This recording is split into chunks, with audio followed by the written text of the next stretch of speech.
We got the SV400, well, SV500, whatever you want to call it here. So what we're gonna do is I gotta get this cover on. Radiator, I want to throw on, I have a coolant temp gauge I need to throw on there. We need to get the brakes done and get a power commander on there. Maybe lighten up the throttle bodies a little bit. And then, I don't know, we won't be able to ride it until next year.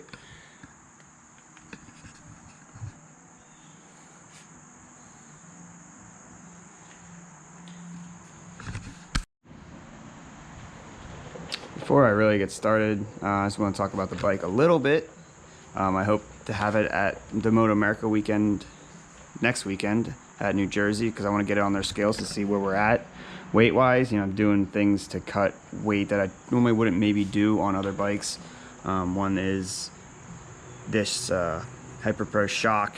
There's no reservoirs. That's going to cut down weight, so I only have a preload adjuster and a rebound adjuster. Got a titanium spring, got aluminum axle pivot bolt, just a 125 MX chain non-O-ring, and we got our ETI fuel cell, super light. We got one disc brake at the front with a magnesium Marchesini, and in the back is a 5.0 Carrozzeria for the 160. And this is definitely not illegal material, but it is about 3 ounces.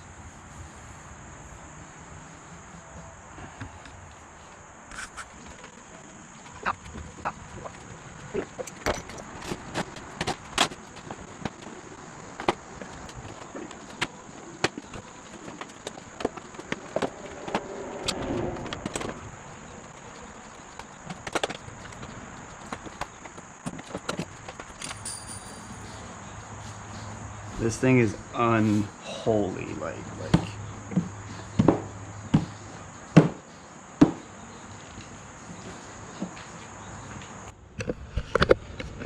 So these are 3D printed. They were designed by Robum Engineering. I'm not gonna use them. They just don't sand that easy. Basically, they were the template that Matt used for like his other CNC'd ones out of aluminum. But I had printed these, and they're not really gonna work.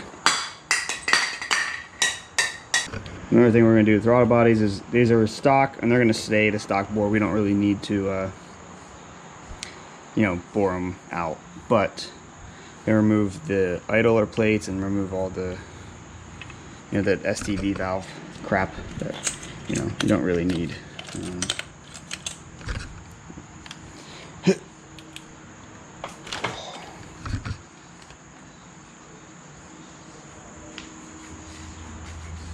So, first thing, we're going to need this secondary motor. Let's see, there's a few bolts we need to take out. We need to take out the plates. There's 2 screws there. There's a rod that goes through. We'll pull that out. Both sides, same kind of deal.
Alright, got a lot of this stuff stripped off now. There's one more thing I'm going to do that I do not recommend you doing, is I'm actually going to take off one of these plates. These are steel and they're heavy, so we get rid of 4 steel bolts in the plate. Then I will also replace these bolts with titanium ones. The reasons why I don't recommend you to take this off is because then you get some flex in it, and then it could affect your throttle movement a little bit. So don't do as I do.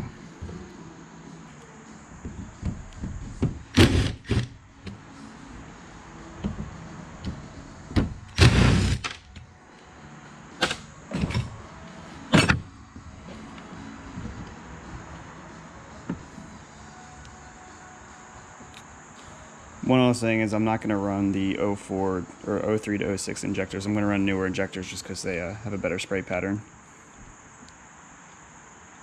But yeah, let's see how much weight we lost.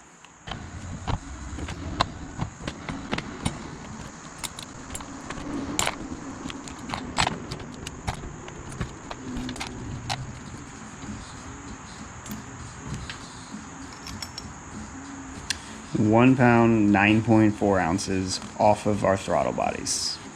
Easy weight savings.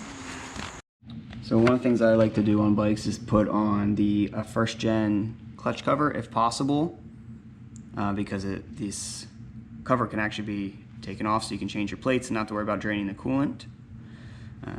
But the one little issue I don't like about these is the covers are plastic, so you can get like a Woodcraft one, which also has a slider built in. And this is what happens when your clutch springs backs out while you're riding. The other issue I don't like about these is it has a little seal, or O-ring I mean, that goes around the outside. And they're almost kind of one-time use because they get like stretched and it's hard to keep them in when you're putting them back on the bike. If you run into that, here's a cheap kind of solution that works.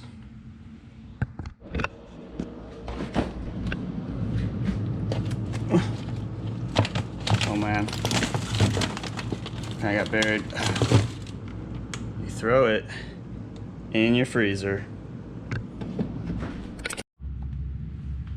So by freezing it, it shrinks it, and then you can normally get it back in here. So put grease around it and put her back in. This is gonna be hard to do with one hand.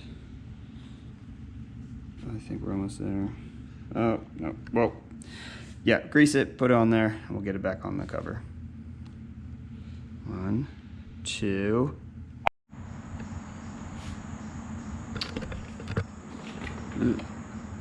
So moving on, we're not quite there with electrical stuff yet. I gotta figure out a mount for the main starter solenoid fuse. So this is a Zoran 2F battery box, but I have it cut to accept a larger battery because this is a total loss bike, so we're not charging, so we need a larger battery so we can make a full race. And then I need to make a mount for the ECU, which will be on the inside of the frame here. Probably do something where the rectifier would mount, but it's not there, so figure something out there. I need to get some stacks from Robum Engineering and a crankcase vent overflow can box thingy. But we're close enough that I can go get it weighed and see where I'm at and see if I'll make my goal of sub 300 pounds. So throw some oil in it, throw some coolant in it, get the tank on there, throw like 1.5 gallons of gas in there to see where it'll be at a wet weight. And we will, yes.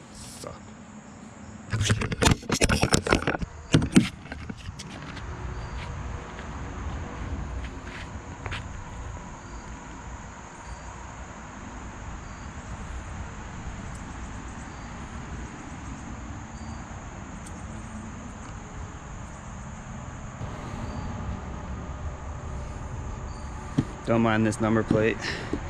It was off an old set of fairings I had sticking on the wall. I just kind of slapped it back on here. Actually, not too bad. So things I still need to do is, I already talked about the main starter solenoid that's going to be down here at the battery. I need to make a mount for the fairing here. Hold that up. I need to do like the HRC style rear reservoir for the rear brake. For some reason, I cannot find any of my clutch actuators, so I gotta do that. Boy, get her tuned. Needs to get on the dyno. I have nowhere close to any kind of map for this thing.